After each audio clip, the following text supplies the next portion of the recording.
All along, my perception of dragon boating is that, you have to love the sun a lot to be doing the dragon boating. You need to be really strong and really be into exercise. Big, muscular guys who can look a bit cocky. Obviously, the first time I saw it, it was a little bit boring. Everybody was doing the same thing on every row.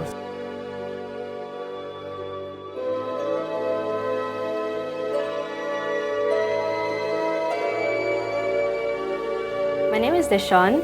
I work for Daimler Financial Services. At home, I'm a mother of 2. Okay, so I'm Fabien.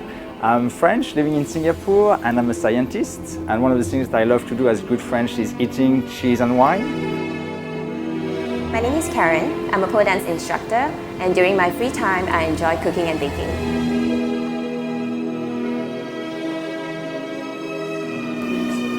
It's exciting, it's challenging, it's somewhat nerve-wracking, it's all those things all put together in one, yeah. But once you actually start paddling, then the nerves go away and you just really focus on doing your best.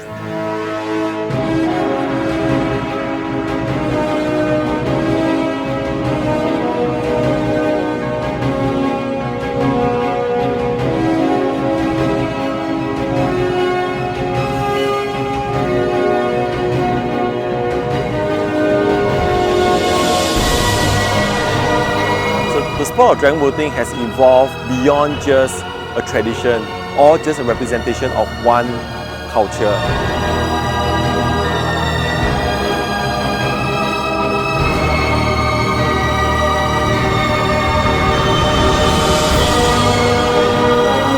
No matter how small you think you are or how insignificant you think you might be,